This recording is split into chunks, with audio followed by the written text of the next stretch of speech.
ಇಲ್ಲಿ ಎಲ್ಲ KSET ವಿದ್ಯಾರ್ಥಿಗಳು ಮೇನ್ ಆಗಿ ಕೇಳ್ತಾ ಇರೋದೇನೆಂದ್ರೆ KSET 2024 ಕಟ್ ಆಫ್ ಯಾವಾಗ ಸಿಗುತ್ತೆ, ಯಾವಾಗ ರಿಲೀಸ್ ಮಾಡ್ತಾರೆ ಕೇಳಿದವರು ಅಂತ ಕೇಳ್ತಾ ಇದ್ರು. ಯಾಕಂದ್ರೆ ಆಪ್ಷನ್ ಎಂಟ್ರಿಗೋಸ್ಕರ ಕಾಲೇಜ್ಗಳ ಲಿಸ್ಟ್ ರೆಡಿ ಮಾಡ್ಕೊಳ್ಳೋದಕ್ಕೆ ಕಟ್ ಆಫ್ ನ ಕೇಳ್ತಾ ಇದ್ರು. ಸೊ ಇದ್ರ ಬಗ್ಗೆ ಕಂಪ್ಲೀಟ್ ಆಗಿ ತಿಳಿಸ್ಕೊಡ್ತೀನಿ. ವಿಡಿಯೋನ ಕಂಪ್ಲೀಟ್ ಆಗಿ ಸ್ಟಾರ್ಟಿಂಗ್ ಇಂದ ಎಂಡ್ ವರೆಗೂ ನೋಡಿ, ನಿಮಗೆ ಪ್ರತಿಯೊಂದು ಇನ್ಫಾರ್ಮೇಶನ್ ಕೂಡ ಸಿಗುತ್ತೆ. ಸೊ ಅದಕ್ಕಿಂತ ಮುಂಚೆ ಯಾರೋ ಚಾನಲ್ಗೆ ಸಬ್ಸ್ಕ್ರೈಬ್ ಮಾಡ್ಕೊಂಡಿಲ್ಲ, ಪ್ರತಿಯೊಬ್ಬರು ಕೂಡ ಸಬ್ಸ್ಕ್ರೈಬ್ ಮಾಡ್ಕೊಳ್ಳಿ. ಮತ್ತೆ ಈ ಒಂದು ವಿಡಿಯೋಗೆ ಒಂದು ಲೈಕ್ ಕೊಟ್ಬಿಟ್ಟೆ ವಿಡಿಯೋ ನೋಡೋದಕ್ಕೆ ಸ್ಟಾರ್ಟ್ ಮಾಡಿ. ಯಾಕಂದ್ರೆ ನೀವು ಕೂಡ ಒಂದೇ ಒಂದು ಲೈಕ್ ಮತ್ತೆ ಸಬ್ಸ್ಕ್ರೈಬ್ ಇಂದ ನಿಮಗೆ ಇದೇ ರೀತಿ ಕಂಟಿನ್ಯೂಸ್ ಆಗಿ ಅಪ್ಡೇಟ್ನ ಕೊಡ್ಬೋದಾಗಿರುತ್ತೆ.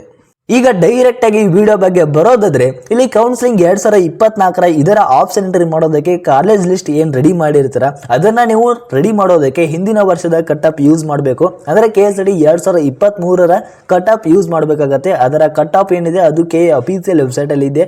ಅದನ್ನ ಡೌನ್ಲೋಡ್ ಮಾಡಿಕೊಂಡು ಕಾಲೇಜ್ ಲಿಸ್ಟ್ ನ ರೆಡಿ ಮಾಡ್ಕೊಳ್ಳಿ. ಮತ್ತೆ ಈ ವರ್ಷದ ಕಟ್ ಆಫ್ ಏನಿದೆ ಅದು ರಿಲೀಸ್ ಆಗುತ್ತೆ, ಆದ್ರೆ ಅದು ನಿಮಗೆ ಅಷ್ಟೊಂದು ಯೂಸ್ ಆಗಲ್ಲ. ಯಾಕಂದ್ರೆ KSET ಫಸ್ಟ್ ರೌಂಡ್ ಕೌನ್ಸಿಲಿಂಗ್ ಮುಗಿದು ಸೀಟ್ ಅಲಾಟ್ಮೆಂಟ್ ಆಯಿತು.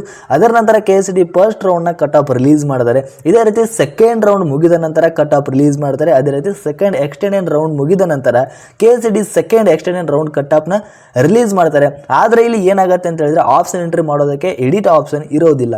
ಆದ್ರೆ ಈ ವರ್ಷ ಏನಾದರೂ ಚೇಂಜಸ್ ಮಾಡಿದ್ರೆ, ವಿದ್ಯಾರ್ಥಿಗಳಿಗೆ ಅನುಕೂಲ ಆಗೋ ರೀತಿ ಏನಾದರೂ ಚೇಂಜಸ್ ಮಾಡಿತು ಅಂತ ಹೇಳಿದ್ರೆ ಅದ್ರ ಬಗ್ಗೆನೂ ಕೂಡ ಮುಂದಿನ ದಿನಗಳಲ್ಲಿ ಅಪ್ಡೇಟ್ ಕೊಡ್ತೀನಿ.